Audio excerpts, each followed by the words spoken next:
So we've made the decision that moving forward, he's going to duck out at the beginning of meetings and get us up and live, so that this period of time right now isn't necessarily recorded. Can we make sure that everybody is online and ready by 7 o'clock from now on? Okay. Please. I think, wasn't Eric trying to get on? Everybody's in. Excuse me. Yeah, I was trying to get on. I couldn't get on it left me in the waiting room for about 5 minutes. So Yeah, Okay. that was my You were in the experience. penalty box. Excuse me. If you could excuse me for a little bit. My wife just called. My father-in-law just passed away. Oh, geez, Oh, sorry. sorry. So Sorry I'll- about that, sorry Roger. to hear that, Roger. So I'm going to leave, but I'll re-enter in a little while. Okay. Take care, Roger. Good luck. This thing is very slow this evening. All right. Are we in? Hang on. Okay. It's updating. Or it thinks it is.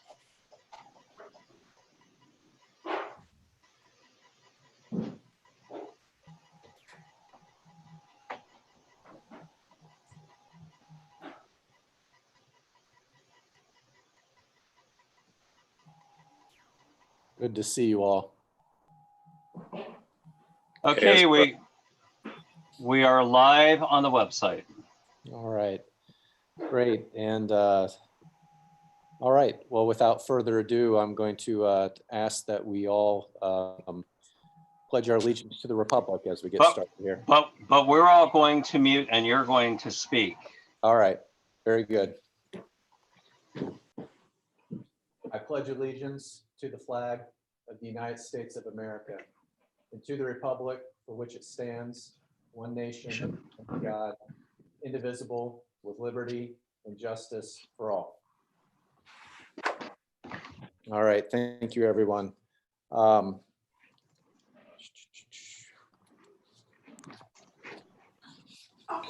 believe we need to, is Andy with us here? Yes. I'm going to ask for a roll call vote to see who all is here and if we have quorum. Okay. Mr. Batcher, Present. Ms. Cheney, Present. Mr. Knipp, Here. Mr. Marks, Mr. Marks, Sorry, I muted. Here. Mr. Friedenoff, Yes, I'm here. and Mr. Van Harn, not here. All members are present except for Mr. Van Harn. I would ask for a motion to excuse Mr. Van Harn. He had to step out. He was intending on rejoining us. He had a death in the family. Don't know if he's going to be rejoining or not, but I would ask for a motion to excuse you. Motion. Second. Thank you. All those in favor? Aye. Aye. Aye. Without objection, I'll take that as unanimous. Thank you. To anyone that is joining us, either watching online or has called in, what I would ask is to hold your questions, if you have any, until the very end. And one of the ways that you can present those questions to us, there's a chat box option. If you've joined us by Zoom, there's a chat box option, and you can address your question to Mr. Lanzer. That's Andy Lanzer. You should be able to find him in that chat box and address questions to him, and he will bring them to our attention to address those questions. If you are calling in and don't have that chat box available, I will be taking time to request your questions at the end as well. So please hold them until the end. Do we have a motion to accept the agenda? Motion. Is there a second? Second. All those in favor? Aye. Aye. All right, without objection, I'll take that as unanimous. The As for my report, I have a couple of things and we'll be brief. First off, I want to thank the teachers. Um, as many of you know, if you don't have kids, you may not know that the governor has declared that school will not be reopened this spring. The teachers have been working with parents across our state. I'm thinking especially in our local area to help homeschool all the kids, giving them curriculum to continue to work on during the school days here. And I know that they have been missing being able to see the students, and many of them have been enabling special Zoom time meetings like this with their students to be able to see them. Our local PRM students did a caravan through our community last Friday, and I know that that was very uplifting to the children in our family and throughout Gulf Manor. I know that that was very much appreciated, and I want to put a thank you out to all that they're doing to make these difficult times bearable for our kids, for our parents, and to thank them for that caravan. It has been especially tough on many people in our community, as I'm sure we're all aware. With respect to the kids, they're going a pretty long time here without being able to see friends, not being able to get together for play dates. They've just found out here recently that they're not going to be able to do that anytime soon with regard to coming back together with their school friends. Of course, there are graduating seniors that we have in Gulf Manor as well, and they're going to be having particular changes in the protocol for that. So very difficult times for many folks. I touched a little bit on mental health services that are available. Our county commissioners have been reiterating that in their most recent public information hearings. Want to make sure that everyone is aware and ask for all the elected officials to help get the word out that mental health services are still open and operational. They've changed a lot of their protocols. The way that they're reaching out to folks is different than the way that they've done it in the past, but they are still available, reachable. One of the phone numbers that they're giving out that many may not be familiar with is the 281-CARE number. I don't have the actual number in front of me, but it's 281-CARE. They can help connect folks to mental health services. They serve as a central access point, if you will, to getting in connection with resources. There has been a spike in overdoses, in mental health crises, as you may imagine, here recently, and they wanted Ms. Driehaus, the president of the county commissioners, wanted to make sure that we were getting the word out to everyone that those mental health services are still up and operational. They are available if you reach out to them. Also wanted to reiterate that if you know of anyone that needs food support, whether that be families, whether that be elderly seniors that are having trouble getting food, we do have resources available, even folks that have been volunteering here locally that I've heard of. Please get in contact with the mayor's office, and we can help direct anyone that's needing assistance in those areas to the resources that are available and to people that are willing to help. With respect to folks that are self-employed or small businesses that you may know in the local area, under the new federal act, under the state of emergency that Congress has passed, self-employed individuals are available for unemployment support. It's going to take a while for the state to catch up with being able to change their automated protocols to actually get those resources two folks that are self-employed or two independent contractors, 1099 filers. And the latest news on that is it may well be mid-May before there is a portal available for self-employed individuals to be filing for that unemployment assistance. They want to make sure that everyone is aware that even though it's such a late date to be able to file to get these resources, that will be backdated, if you will, to when the act was originally passed by Congress. So that back pay money will be available, but you won't be able to actually be applying for it until mid-May. A number of folks have already tried to apply for it through the portals that are currently available for employees. And unfortunately, because a lot of that process is automated, those people are being denied. And we want to make sure the word gets out there that you're just being denied because the automated systems haven't been updated yet, and they won't, the word is they won't be updated until mid-May. So, spread that word to self-employed folks that you may know that are seeking that assistance. There is, the governor has made an announcement just fresh today about the reopening of services. I'm going to read some of that. Fortunately, I was unable to print that because my printer's out of toner. So Governor DeWine announced today that on May 1st, all health procedures that do not require an overnight stay in the hospital, and also veterinary practices, dental practices, doctor's offices, those will all be reopening May 1st.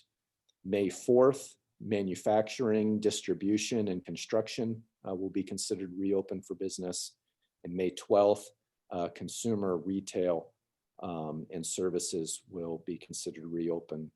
There are requirements and protocols for reopening. These are not guidelines. These are requirements that the state is passing down for businesses that are going to be reopening. I have a link to what those requirements are, and I have we'll have that up on the website tomorrow. I've instructed our administrator to make sure that this is all up on the website tomorrow, so that our local businesses are aware of what the requirements are protocol wise to be reopening for business.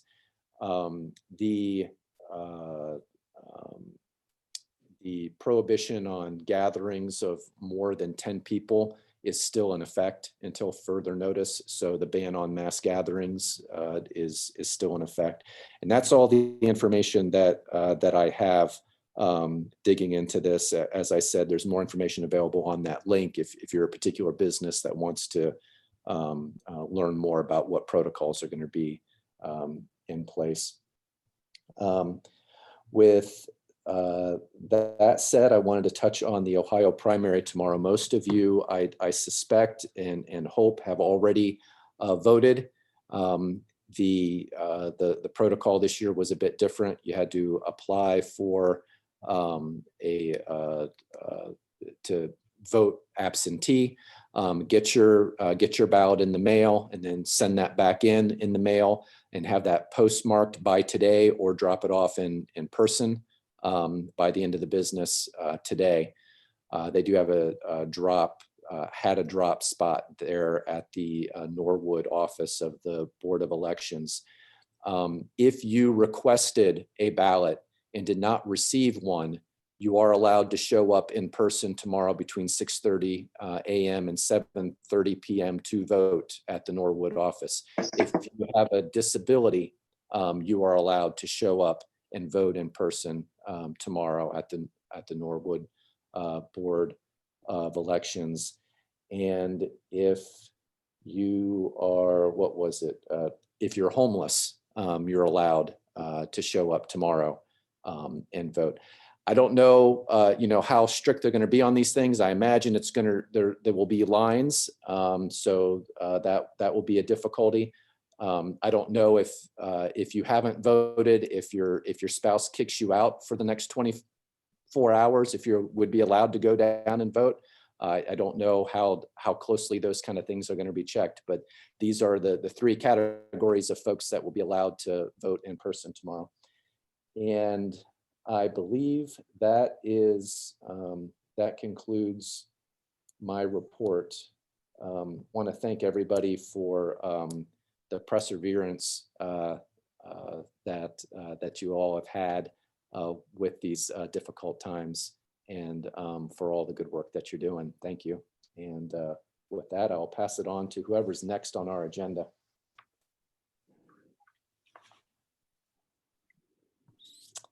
And I am going to guess, unless someone corrects me, that's going to be Mr. Hirth for his administrative report. Yeah, this thing is acting wonky. It's not muting and unmuting correctly. So anyway, you can hear me, hopefully. Yeah. Mayor, do you want to flip that camera while you're sitting there? Yes. I meant to show this off last time we met, guys. This is fantastic. Look at this. Can you guess where I am? Hold on. You see that? Oh, Look at that, huh? Wow. Yeah. So the renovation of chambers is complete. The village will continue to abide by all orders from the governor regarding operations during the coronavirus restrictions. There are some new things that came out today that we'll be evaluating in terms of opening the building.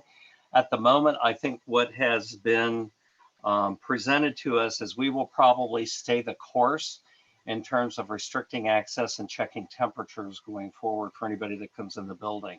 So don't forget, if you come down, you can come in, but you have to have your temperature checked before you come in the building. Village staff continues to work full-time, either on site or at home in accordance with the governor's order. Stover Road project continues. Residents are asked not to engage the construction workers, as we talked last time. This week, curb and sidewalk removal will begin starting at La Sanaville to Bremont. So that will have a definite effect on the population at the synagogue, but I hopefully would hope that would be a relief, that we can see some major construction taking place there to get that done quickly, to make that easier for the members of that congregation to get in and out that building and to park. This evening, we're going to put before council an update to our chapter 902 of our code, which refers to street opening for permits, fees, and road restoration. These things are becoming an issue, particularly with us becoming spring. I'm getting lots of requests for people who want to dig in our streets, and restoration is the biggest issue. In 2016, Ms. Cheney may remember that we had updated that ordinance, but at the time, Chapter 901 had not been looked at, and it was in conflict with Chapter 902. We've also better defined what specifics need to be done in restoration, and we have a nifty, hang on a second, let me see if I can find it here. And is it going to come up? It did not. And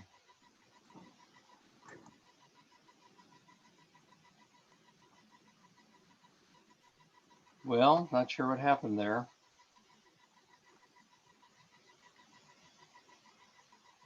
Okay, so I'm not sure what you're seeing.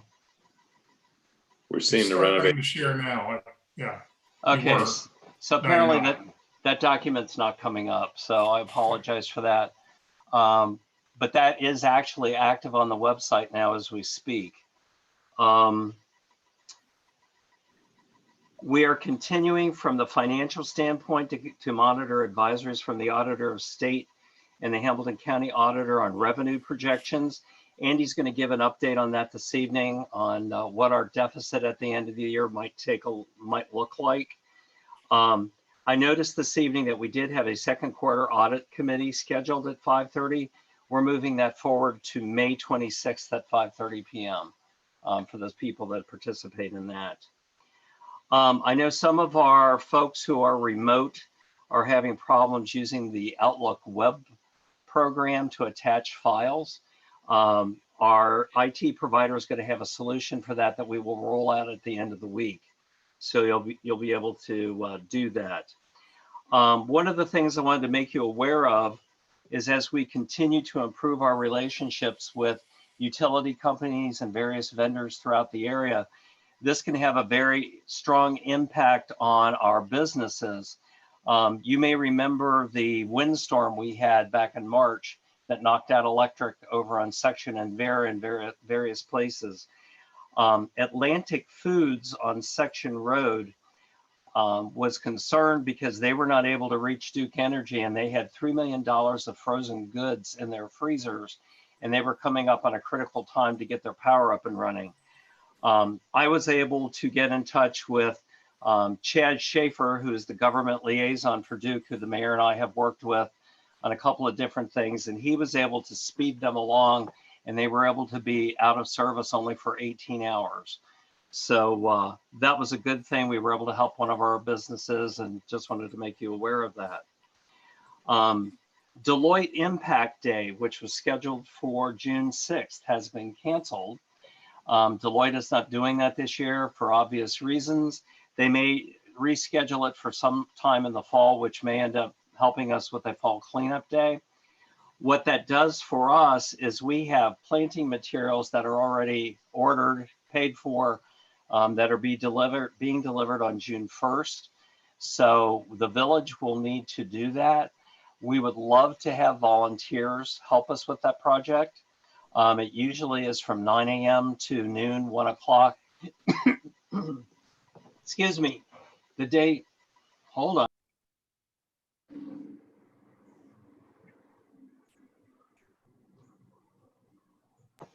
The day terminates with some kind of luncheon in the hall at the end of the day. So we will let you know, and would appreciate if you could look around and see if there are any people who would like to participate in that. Again, it's Friday, June 5th. One of the things that we're going to put before you this evening is I'm going to ask for a motion from council. And I sent this to you about 2 hours ago. And let's see if it works this time. Can you see that form? Yes, fees. Okay, so the fees that are here, when we used to do our own building code operations, we've turned that over to the county. There were numerous fees that the village had to administer. These are the 4 specific fees that we have to state different places. The return check fee is a reimbursement for actual cost from the bank. The zoning certificate at 6962 is set by Hamilton County, and that's to get a zoning certificate, which is required before you go to the county to get a building permit. The planning commission fee is set by ordinance, and that was set at $200 when that ordinance was redone, I believe, Terry, 2 years ago. Yes, 2 years ago. And basically the fee for that comes from the fact that it's labor intensive, that we have to notify neighbors within 500 square feet of a property. We also have to post things online, and in some cases post them in the newspaper. And that's what that amount is supposed to cover. Finally, street opening, which is in this ordinance this evening, the fee is not stated in the ordinance, but it allows the administrator and the engineer to set the fee, which is basically recovered cost. So when we have a street opening, I will inspect the plans. I will pass it on to the engineer. If the engineer needs to make any specific recommendations on restoration, that's all time that needs to be recouped. Plus, if there's any kind of notice that needs to be made. So that fee is actually going up from $30 to $250 because the $30 adequate just woefully was inadequate to pay for the fees and the work that we were performing. Finally, abatement refers to when the service department goes out and has to clean up messes off private property because we've ordered it and the homeowner has refused it, or if we're cutting grass, when the grass gets too tall, that is all covered by actual cost.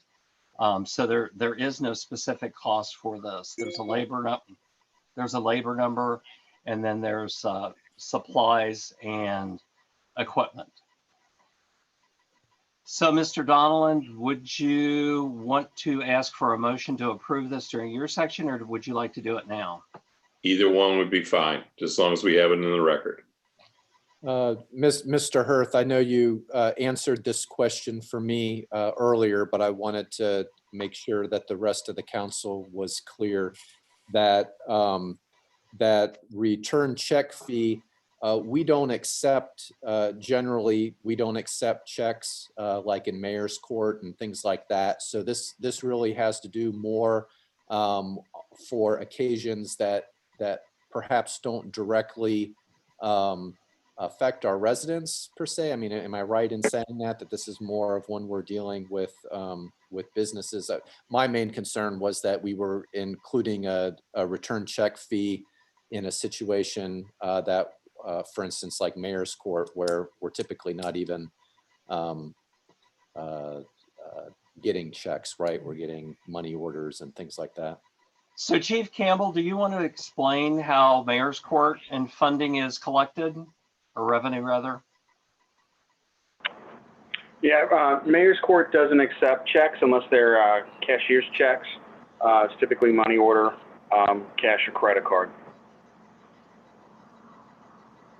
Right. So then on the occasion where we would need to accept a check from someone, and I don't see that happening, we need to have this fail-safe in place in case we get a check that's non-sufficient funds.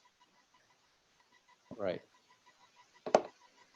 Understood. Perhaps nobody else needed an explanation besides myself, but in the off case that maybe they did, I thought I would bring it up. This is not not really affecting folks in our day-to-day stuff, as I understand it. I'll make a motion to accept the fees that are outlined in the attachment. Thank you. Is there a I'll second it. all right, all those in favor? Aye. Aye. Without objection, I'll take that as unanimous. Okay, and that is my report.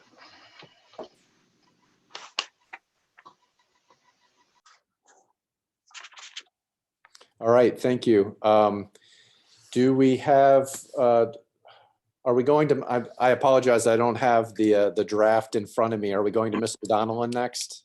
Next is the fiscal officer report. Okay, Mr. Lanzer, I apologize. Will you please provide us with the fiscal report? Absolutely. So if you recall, during the last council meeting, I discussed how the response to COVID-19 has negatively impacted village resources. What we have for approval tonight is a revised appropriation budget that reflects updated forecasts for revenue across several funds, as well as some updated appropriations. So if you recall last time, I mentioned that the county auditor recommended that municipalities plan on a 10% reduction of second half village property tax receipts. The village has already received the first half. So if there will be a reduction in property tax revenues, it will be for the second half, which occurs typically in August. We receive typically in August or September. So the updated appropriations budget accounts for this 10% reduction, and it impacts the general, police, and street levy funds. For the general fund, this brings forecasted property tax receipts to $595,000, a reduction of $30,000. For the police levy, this means a reduction of $8,800. And for the street levy, a reduction of $15,926. Also impacted for each fund are what we term state shared taxes, which include local government tax, property tax allocations, and various state shared taxes and permits, which we were advised to reduce in the amount of 10 to 20% based upon recommendations made to us by the state auditor. If you recall last time as well, facing the reductions in available resources, we've decided, or we went through each department's appropriations with a fine-tooth comb, attempting to identify opportunities to reduce appropriations to account for the reduction in revenues. The challenge has been that each village department has already, each department's budget has already been cut in previous years, and it hasn't fully gotten back to where it was only a few years ago. So there's not a lot of opportunity in the budget to trim. In spite of this, the village administration has prohibited all discretionary spending, has reduced staff work hours where possible, and has made certain cuts into the budget, including an $11,000 reduction from the general fund that was slated for capital purchases, specifically the gator to maintain the ball field and to help our service department in their tasks. At this time, the village general fund will operate with an operating deficit in the amount of approximately $18,000. Other deficits will be seen in the police levy fund, and the police levy deficit is in the amount of $32,000 for this year. Both deficits will be covered from reserves. So for the general fund, it'll be the general fund reserve, and for the police levy, it'll be from the police levy reserve, respectively. At this time, based on the information I've received as of today, I believe that the revenue reductions made here could be the only negative revenue changes made this year. Of course, information can change based upon further actions by the county, the state, and the federal governments, both monetary decisions as well as COVID-19 response decisions. What I mean by that is a lot of our revenues get funneled to the state and then dispersed back to us. The state can change the allotments from what they planned to give us originally. I envision that happening. Hopefully we've accounted for that.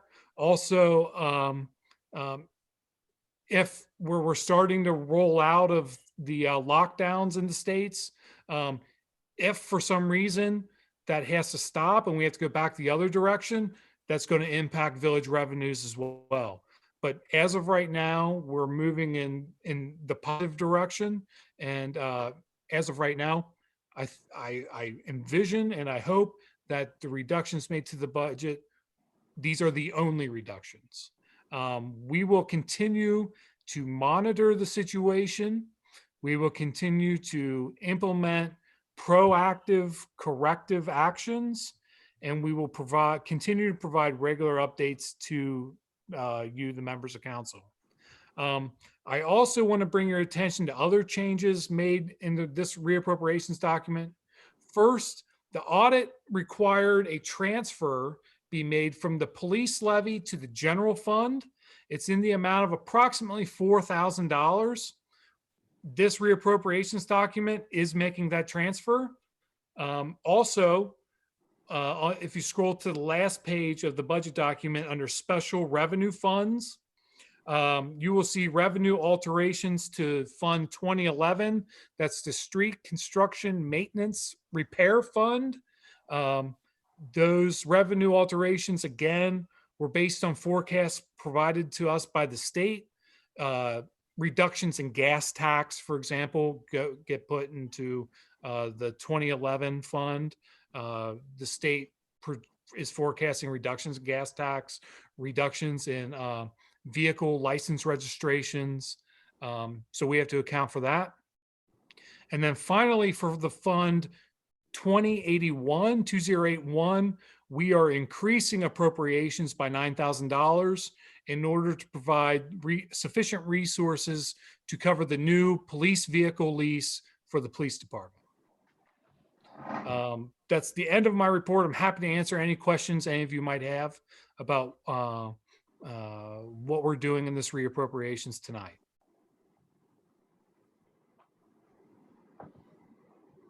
Are there any questions? So, Mr. Mayor, we have not approved a financial packet. I don't think this year at all. Does council feel comfortable in going ahead and making a motion to approve those 3 packets at this time? I'm looking for feedback from council members here. My understanding is the question is, do you want more time to look at these numbers and have time to ask questions, or are you ready to vote this evening? But that's only for the financial packets. Yeah, so what Ron's referring to is normally during the finance committee meetings, I will do a review of each month's financial packets, which is financial information for the village that's compiled through UAN that we combine into a report. And it covers total village revenues, village appropriations, gives a detailed look of the general fund. All of those packets have been completed and all of them are available on the website. I've also sent each member of council the packets as they get completed by the 15th of each month. I will So also I note, think the question is, are you comfortable approving those, accepting those reports? right. Or do you want to defer that to the next meeting to make sure you take a look at those reports before you vote and accept them? Excuse me, Andy, what's the risk or problem if we do defer it for 2 weeks? I trust you implicitly, but at the same time, we need to be responsible. So It's an auditing requirement that council has to accept the financial packet. So there is none then, and there's no consequence to us postponing it until the next. No. I thought that was his question. Yeah. Right. No, there's no reason not to do it. yeah, I want to say I think you're on top of everything, but at the same time, I feel like I'd like to review it a little bit before I can offer my approval, but only as a responsible, not because I question you, if that's Yeah. okay. So No offense taken. I actually appreciate that. So It's well stated, Mr. Van Harn. I appreciate it. I concur. Anybody else can have feedback on this? you, Without objection, I would request then that we wait until our next meeting to go ahead and approve it. okay, so there's 2 things for approval then. The first is what Ron just mentioned, the 3 months of financial packets, which I'm hearing we are going to delay that approval until next council meeting. No problem. The second item is the reappropriations, and the sooner we can get that in, the better. It's my understanding, Terry, that we intended to approve that tonight. Right. That's next on our agenda. Mr. Lanzer, when you say the 3 financial packets, which ones are you referring to? Which months? January, February, and March. January was approved at the Yeah, And I the- believe that there were. I think the Was only it- one that hasn't is March, definitely March. And I'm not sure about February. I get the sense that February wasn't, I don't recall if February was either. Yeah, I'm looking at the minutes from the February 24th council meeting. We did approve the January 2020 financial report. So no, that's already approved. So don't, like Roger, if you're going back, you don't need to go back and All right. reapprove something that we've already approved. Yeah, thank you, Mr. Betcher, for checking.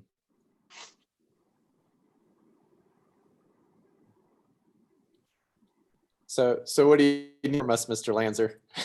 I will need a decision on whether we are approving the reappropriations this evening. If we are, we will need, it's on the agenda for tonight. We'll need a vote on that. What, are we missing something? Are we missing a report? Is that what you were, I'm trying to get clear on what's the, how is this circumstance different than our usual setting? Are we missing a report on March?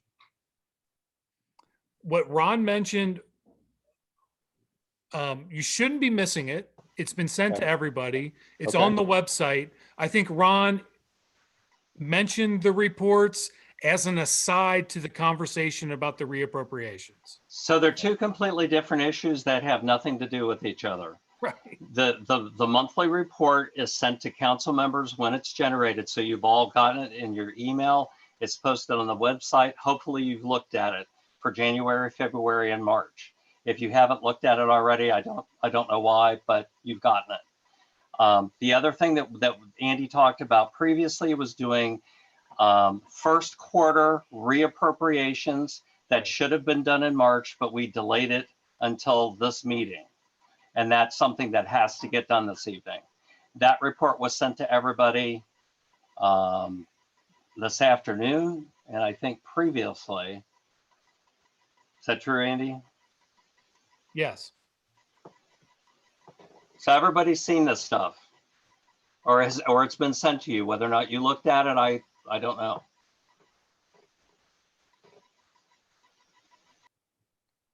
So for that, all we need to do is move to the solicitor's report so we can take a look at that and discuss it there, right? Yes. Okay. All right, so Mr. Solicitor, Mr. Donovan. Thank you. Two pieces of legislation this evening. The first is ordinance number 2020-5, which is the reappropriations that Mr. Lanzer and Mr. Hurth have mentioned. So do I have a motion to read that by title only? Motion to read by title only. Second. Those in favor? Aye. Aye. Without objection, I take that as unanimous. And this is an ordinance to amend appropriation for current expenses and other expenditures of the Village of Gulf Manor for the fiscal year ending December 31, 2020, for the close of the first quarter 2020. I need a motion to approve. I'll make a motion to approve. Second. And then that would be a roll call vote unless there's some discussion. Is there a request for any discussion? Sorry, if I could just clarify, what is in the bill?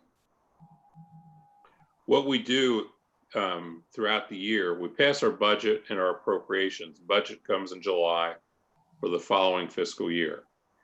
Then in December, we pass the appropriations, which is the authorization for expenditures from all the various accounts for the year. When we get to this point in the year, we're balancing those accounts where maybe one account did not have enough revenue yet to cover the expense, or an unusual expense came up and we're adjusting that expense. I think that is the report that Mr. Lanzer sent out separate from the ordinance because it's an attachment to the ordinance. Okay, now I understand what you're saying. Okay. Okay. Any other questions? All right. Mr. Donovan. We need a roll We're call. going to have a roll call. Yeah. Mr. Mr. Lancer. Betcher, Yes. Ms. Chaney, Yes. Mr. Knipp, Yes. Mr. Marks, Yes. Mr. Priedenoff, Yes. Mr. Van Horn. Yes. And then I need a motion to suspend the second and third reading of the ordinance and then a roll call vote. So Motion to suspend second and third reading. Second. All right, all those in. All right, We got a roll call. roll call. 1 second. Mr. Betcher, Yes. Ms. Chaney, Yes. Mr. Knipp, Yes. Mr. Marks, Yeah. Mr. Priedenoff, Yes. Mr. Van Horn. Yes. All members voted in favor. Thank you. The second ordinance is following up on what Mr. Hirth mentioned earlier, and that is to update our chapter 902 relative to street opening permits. This is a time of year when we have the various utility companies coming in, cutting into the roadway, sometimes for emergency repairs, many times to just update sewer lines, water lines, and so forth. So we had chapter 901 adopted prior to my birth, which means probably prior to everyone on board here in 1952. When this was updated in 2016, no one took section 901 or chapter 901 off the books. So what we did was we rewrote 902, and this ordinance revokes 901 in its entirety. And with 902, we've clarified the process of what is required in an application, what is required during construction for safety, and perhaps most important, a bond requirement and restoration of the pavement requirement based on the engineer's recommendation for each project. So with that, do I have a motion to read ordinance 2020-6 by title only? I'll make Read by a, title only. I need Second, a second. a second. all those in favor? Aye. Aye. Without objection, I take that as unanimous. And this is an ordinance amending chapter 902 of the Code of Ordinances, street and sidewalk opening permit, and declaring an emergency. And I need a motion to approve this as an emergency. Motion to approve as an emergency. I'll second it. And just the reason for passing this as an emergency is so it'll take effect immediately. Very typically, an ordinance would take effect 30 days after its final reading. So this will allow us to have this in effect immediately. So when we have another application for permit, Mr. Hirth can deal with that directly starting tomorrow. So I need a roll call vote unless there's questions. I have a question. Mr. Hirth, is this somewhat driven by the work that was done at the end of Bremont by Lozannaville? You're You're muted. muted. That's better. One of the conflicts we had was 901 actually excused utility companies from having to file a permit or pay a fee. The permit was the huge issue. And MSD, who's doing the work at the other end of the road, does not, I don't know where they're going to fall in terms of replacing the road the way it needs to be. One of the things that was put in the ordinance is that a full replacement of a lane is required if the road is concrete and less than 10 years old, and if it's asphalt and less than 5 years old. So yes, there's also some issues up at Lozannaville and Elbrook. That plate that's been sitting in the street, we're trying to get movement on that to get that out of there. So this hopefully will help get that accomplished. And by the way, this is a very common ordinance throughout many communities to deal with the issue of when utilities come in, seems like very often right after pavement is done and tear up a new street. So now what we're finding is many utility companies will coordinate that in advance. I think Waterworks did that with Stover, if I'm correct, to make sure that they're not coming in 6 months to a year later and tearing up a brand new street. So there's actually a request right now that the Waterworks wants to tear up Lozannaville from Cedar Brook up to Englewood, and then also do Englewood, Canterbury, and St. Albans. So we need this ordinance. Yeah. They did the same thing on Ridge, if everybody remembers. Mm-hmm. Brand new street, within a year, they ripped it up after leaving it there in disrepair for 5 years. Crazy. Okay, do we need we don't need another motion, we just need a vote. We need a roll call vote. Mr. Betcher, Yes. Ms. Cheney, Yes. Mr. Knipp, Absolutely. Mr. Marks, Yes, sorry. Mr. Priedenoff, Yes. Mr. Van Harn, Yes. And then I need a motion to suspend the second and third reading, so this will take effect immediately, and a roll call vote. Motion to suspend. Second. All right, roll call. Mr. Betcher, Yes. Ms. Cheney, yes, Mr. Knapp, Yes. Mr. Marks, Yes. Mr. Preedenoff. Sorry, just to clarify, this is to approve it as an emergency. Am I correct in saying that? Yes. We've already approved those emergency. This is to suspend the second and third reading of the ordinance. Yes, I say yes to that. Mr. Van Horn, Yes. all members voted in favor. All right. And I will get these signed ordinances down to Village Hall tomorrow so they can be signed by the mayor, and we'll have them in effect.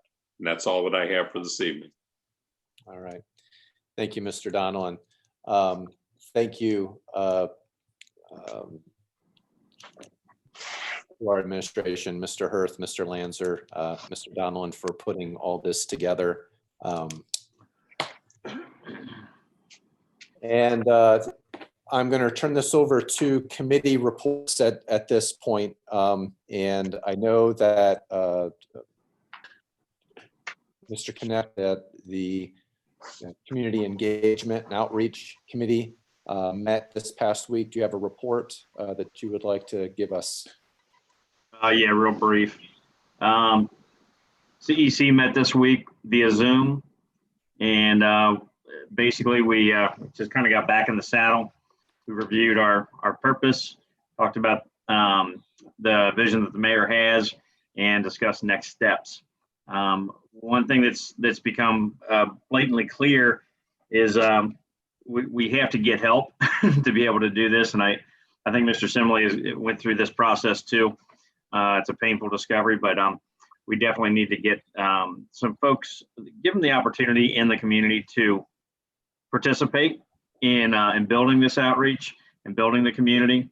And so I put a few things together, and the one thing I wanted to come to council with today is a slight ask, or a big ask really. And I'm calling it the Drive for 5. And what I'd like to do is ask each one of us here on the screen to get in contact with your friends and neighbors here in the community and see if you can find at least 5 people who'd like to participate in some manner with the activities going on with the community. Whether it's events or IT suggestions or social media, something, handing out mailers, flyers, that kind of thing for the things that we have coming up, both from the community engagement standpoint, event standpoint in the village. So throw that little challenge out to everybody. If you could reach out to your friends and neighbors and come up with 5 names for me, I'd be happy to talk to them myself. If you just want to give me the names, I would love that. We also talked about pursuing the different ideas for the 75th anniversary, and we're still in process with that. And I'm trying to think what the last thing was. Really our next scheduled meeting. Oh, I'm sorry. There was one more piece. The suggestion was brought up that we have a post-COVID party in the park get together, perhaps in August. People are itching to get out, and we're itching to use our park. Something simple, 2 hours or so, a bring your own cooler type event. And myself or some local musicians could provide the entertainment. And we brought that up, and it seemed to be a popular idea. So I threw it out there.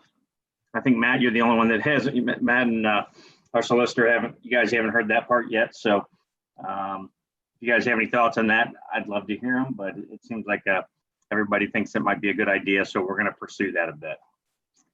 Other than that, next meeting is again the third Thursday of the month. It'll be May 21st, 6 p.m. And it may be on Zoom, and it may be at the Village Hall. We'll wait to see how that goes. Danny, could you put together, like, when you say like 5 names, so talk to our friends and neighbors of like examples of what you want people to do, right? So if it's volunteering or if it's social media, like just put together a quick fact sheet of what we're asking them to do.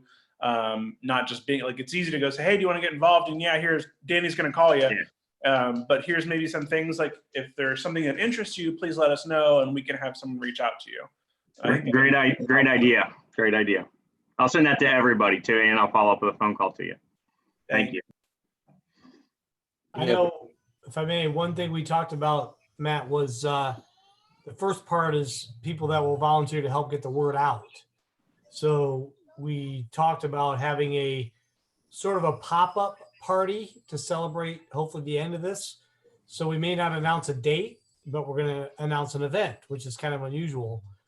And it would be important to start just getting people to know about it, and they'll be surprised about the date. We will give them a week or two notice, when we do it. But that's the first part, is getting people to help get the word out. And then as more details with the party will come out, we'll make more invitations on that. So.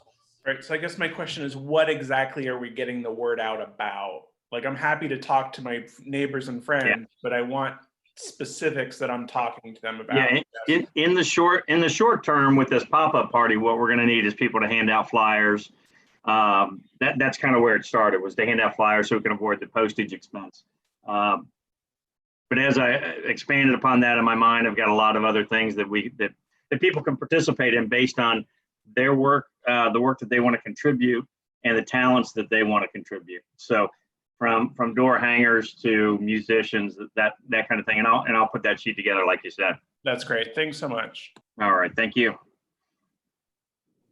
And I know a lot of our understanding of for instance, the ban on gatherings of more than 10 people, even having an idea of when that might be lifted is real foggy right now. Hopefully as we're having some of the business restrictions rolled back here in the next couple of days, we may be getting some more information about what projected rolling back of the mass gathering might be. But the word so far has been, it may well be that we're into the fall with this ban on mass gatherings, but it doesn't prevent us from planning things.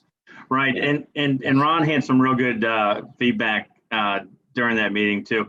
I think there was something in August. We kind of discussed August 4th might be something to look forward to, but at the same time, a lot of it's going to come down to the state restrictions and the state recommendations and what we feel people's comfort level is going to be. We don't want to do something June 1st when everybody's still kind of scared and not even comfortable going to restaurants. So it's a work in progress, but it gives us something to say, hey, we're gonna hand out something. We've got an event coming. Stay tuned and kind of build some anticipations with a first flyer. But getting people involved to help hand out those first flyers is our next step. So yeah, good stuff. All right. Do we have a report from any other chairs? And I'm also thinking of our fire. What are we calling?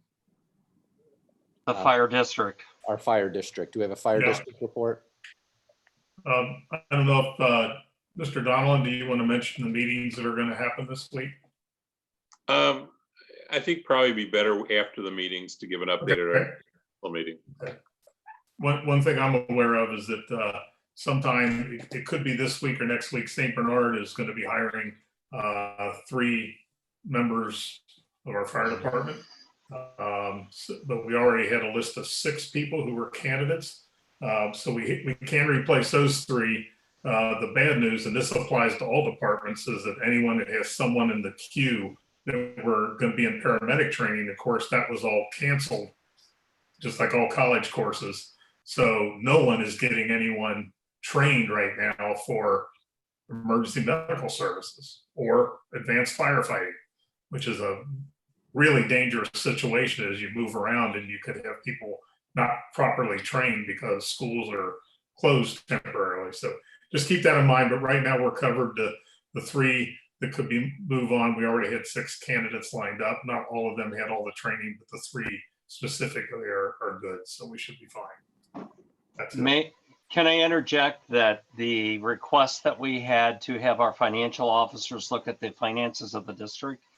Columbia, Columbia Township has appointed Mr. Lemon. Fairfax has appointed Jenny Kaminer, who's their administrator and clerk for the district. And then Andy is appointed for Gulf Manor. And your first meeting is tomorrow afternoon, correct? Yeah, tomorrow afternoon at 1:30. We'll be Andy, where's that reviewing meeting about gonna be 30. held?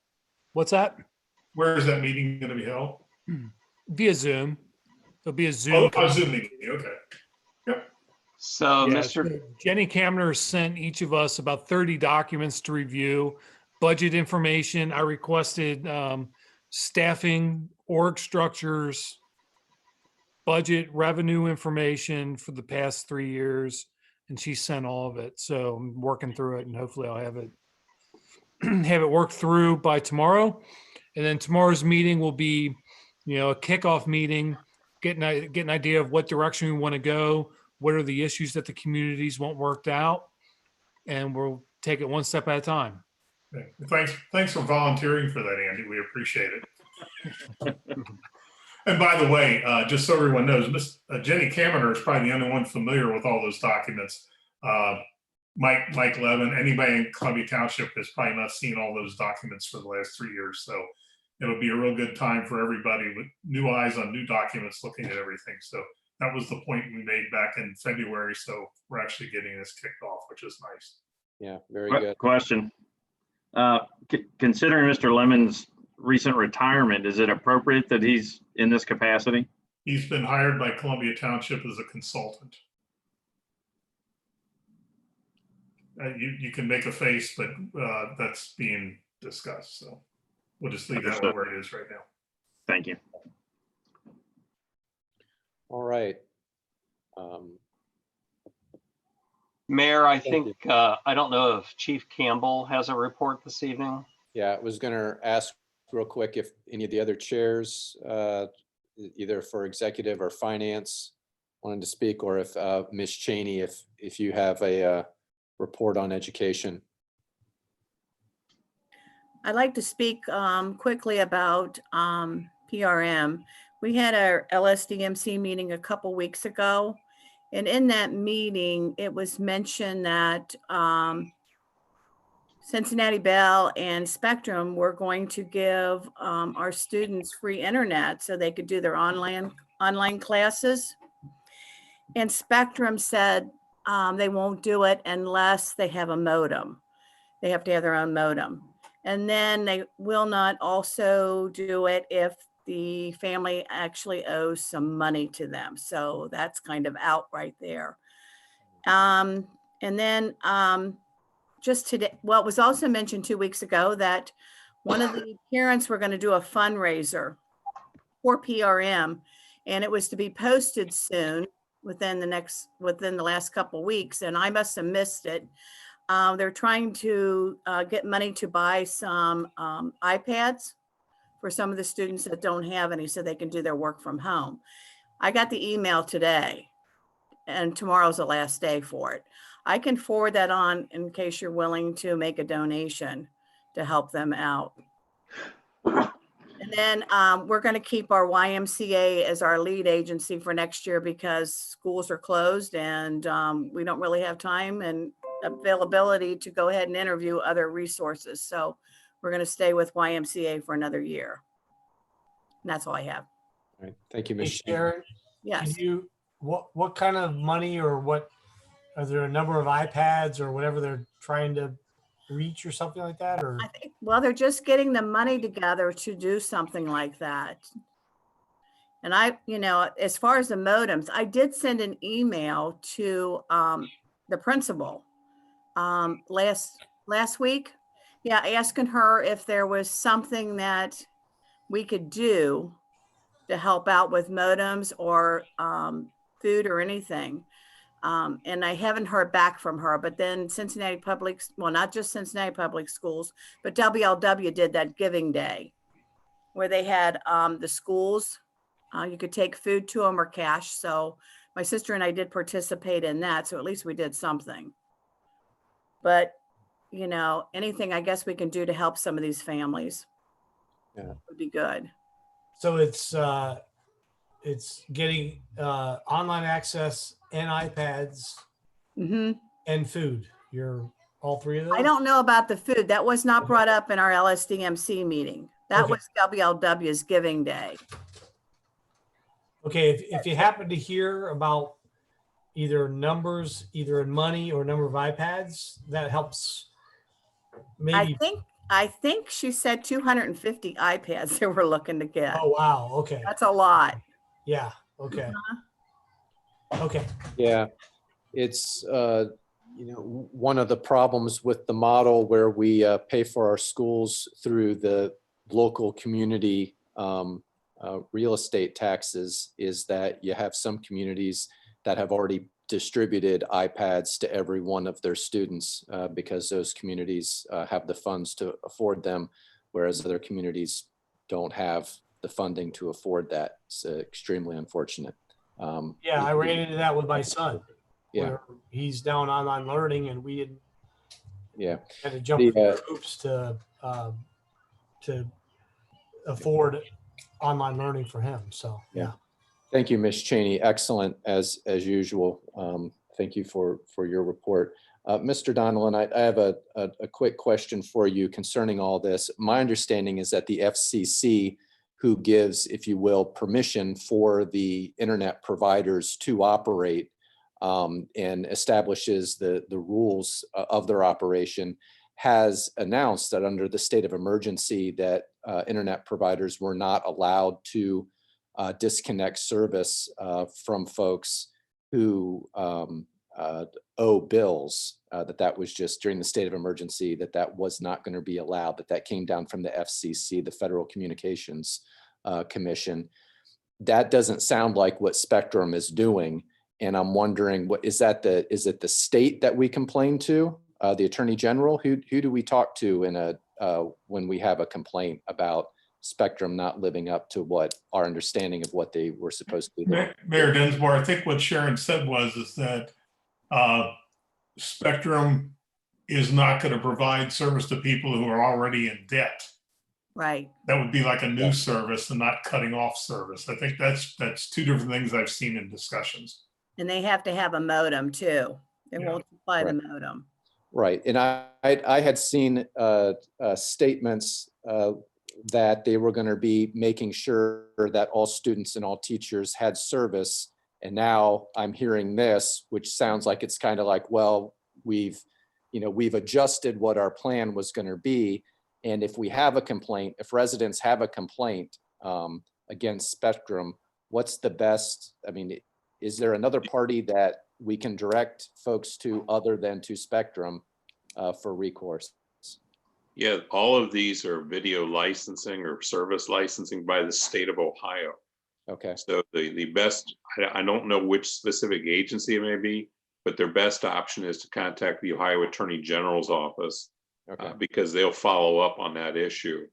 But again, I think to Mr. Mark's point, it's not saying we're going to disconnect you. It's just saying we're not going to reconnect you for free if you owe us money, or give you a modem if you owe us money. So yeah. But yeah, I would refer them to the Ohio Attorney General's office to follow up on that so they can connect with the correct agency.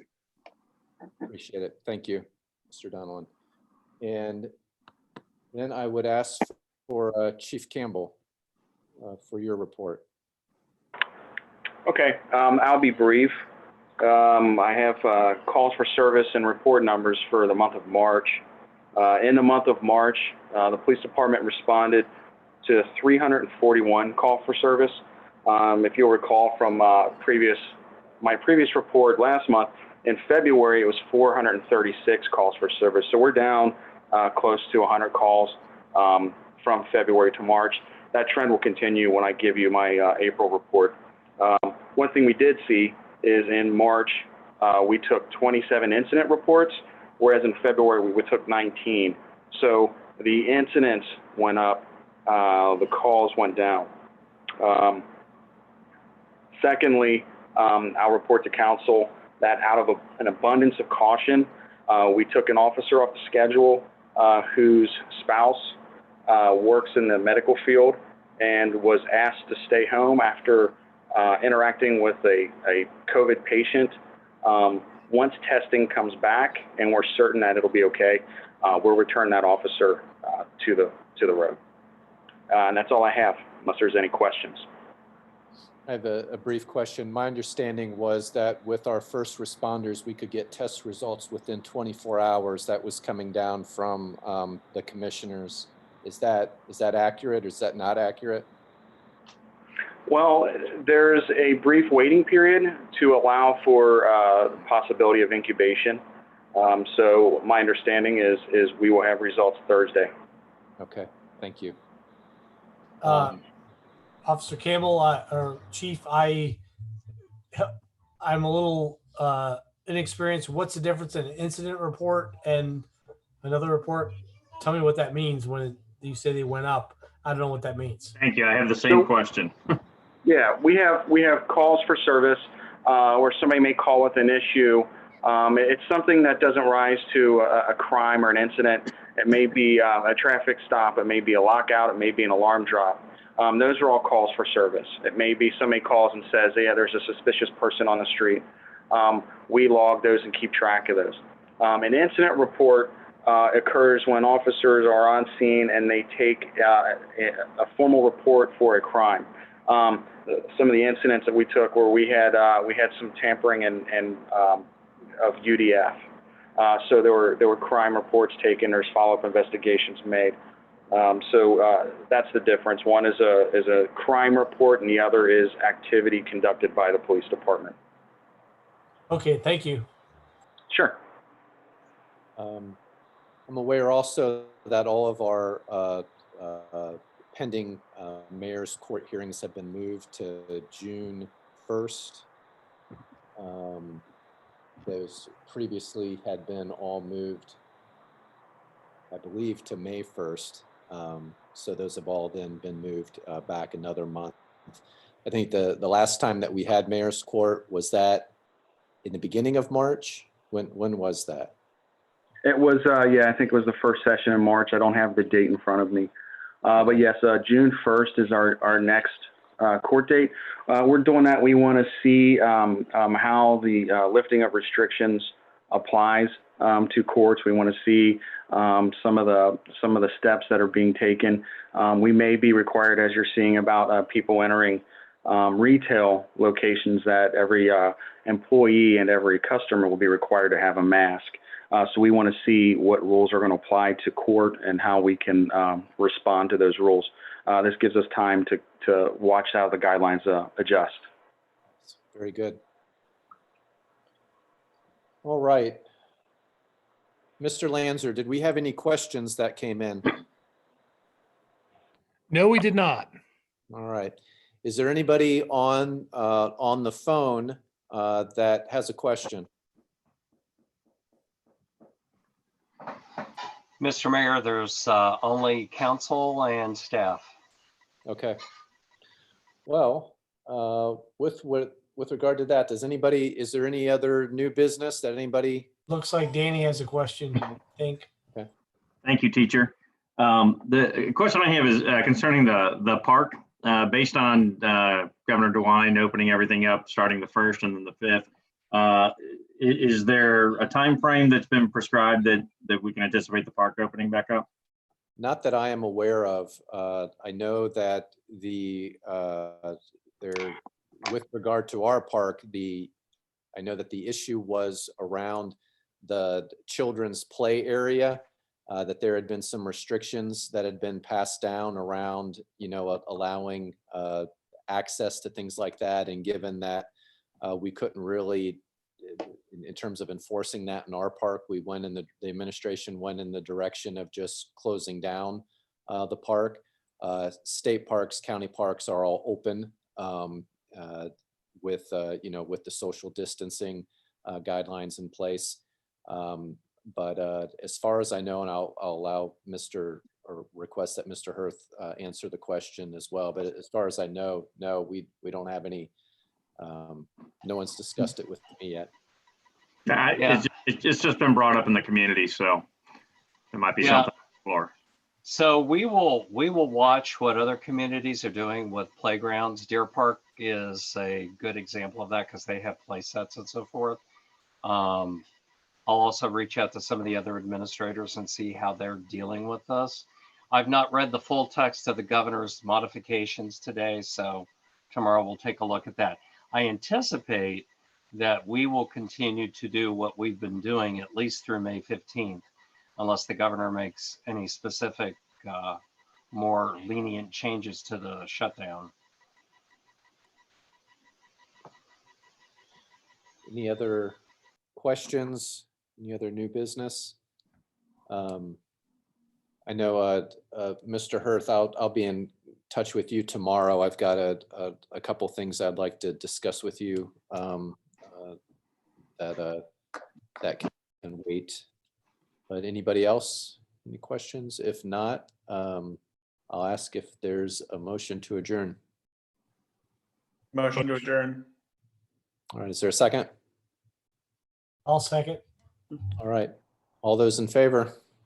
Aye. Hi, Without objection, I take that as unanimous and we are adjourned. Thank you, everyone. Mr. Donilon, Yes, could you give me a call on my cell, please? Do you have it? no. What is it?